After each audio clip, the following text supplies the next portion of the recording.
We're here today with Zac Yang, who's got into Oxford University to study history of art. We're going to be talking about that later in the interview, but at the moment we're going to go way back to when Zac was growing up. This video is going to be really interesting for parents who are thinking, does my child show signs of being someone who's intellectually incredibly strong and might get into an elite university? You can watch all of these videos on my website. The link is in the description below. Okay, so Zac, tell us, what were you doing? Let's go right back to the first things you can remember about your development as a thinker. What were you interested in when you were very young? Yeah, I think when I was quite young, I was interested in the things I think most kids were interested in back then, which for us were like Disney films. But I remember that in particular, I would spend kind of more time thinking about it than some of the other kids in the sense that I was very fascinated by the kind of origins of these stories. So I would read the kind of the original kind of German origins of these stories. The fairy tales. Yeah, the fairy tales. Yeah, look into their kind of evolution, and that really fascinated me from a young age. I think there was already that sense of yeah, like kind of intellectual curiosity that requires skills of reading and analyzing. Yeah, super, Zac. And then when you came into secondary school, you joined the school where I was teaching in the second year of secondary school, so year eight. Yeah. And I didn't teach you in that year, but I found out about your potential towards the end of the year in the summer project. Can you tell us a little bit about that summer project? What did you do for your summer project? Yeah, so for my summer project, I did this kind of animated short on The Handmaid's Tale by Margaret Atwood. Yeah, it discussed the kind of like political and historical inspirations for the book. And again, that's something that really fascinated me once I'm really like kind of infatuated with a media. I will just look into the kind of origin of it. Yeah, it was a very striking presentation. I turned up with all the teachers and sat down in the theatre to watch these presentations. Some of the kids were doing presentations on a rocket they'd made, which was a pretty cool science presentation. Someone did a whole presentation on, I On think, like who football. might win the Yeah, World Cup on football. Yeah. yeah, And then along came Zac. yeah, And there it was, this multimedia presentation on The Handmaid's Tale. You turned the lights down. It was very dark. There were kind of yeah, shadowy images flashing out of the screen. You were telling us the yeah, story of The Handmaid's Tale.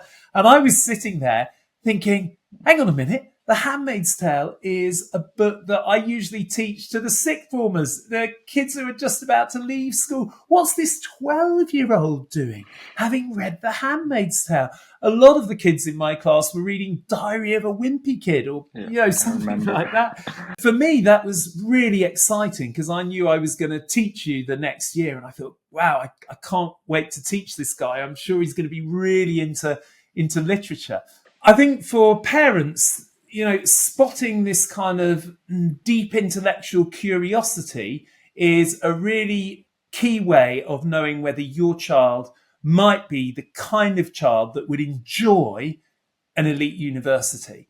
And how can you tell if your child's got deep intellectual curiosity? Well, look at Zac. He was not only watching Disney films, he was going off to read the German fairy tales that the Disney films were based on.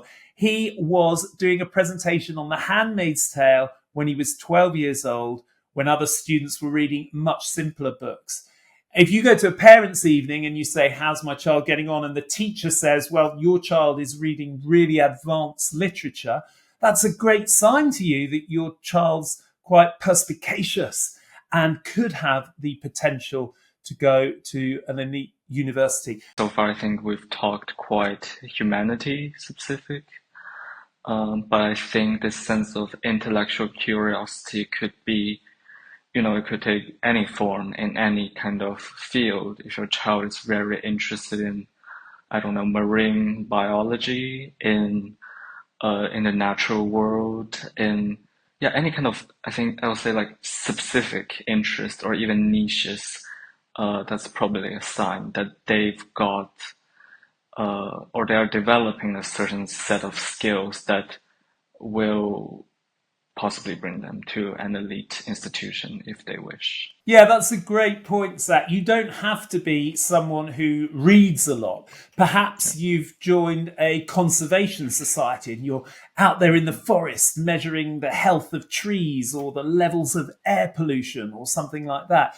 Or perhaps you're really into maths and you're asking your parents, can we do times table problems at the dinner table and this kind of thing, and you're really kind of obsessed with yeah, a particular area of study. It doesn't have to be reading. It doesn't have to be humanities. Yes, we're quite biased, aren't we, Zach? Because I yeah, studied English language and literature at Oxford. You're going off to study history of art. So we've got this yeah. kind of humanity slant to our conversation. But you're absolutely right. This obsession, this desire for intellectual knowledge and this curiosity can take all kinds of different forms. And that's what parents should watch out for. What I was doing that was not very similar to some of my peers is I used to write a lot of poetry. It Yeah. wasn't very good poetry, sadly, but at least I was writing it.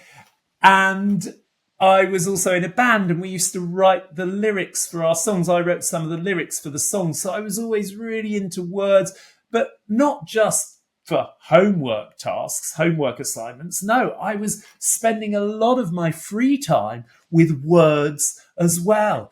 And so that's how my mum could tell that I was, perhaps someone who later down the line would go into some kind of strong institution because I was always reading, I was always writing. So that's the kind of thing to look out for. And the next question we're going to ask is, what can parents do to support their child if parents have spotted that their child is really curious about a particular field?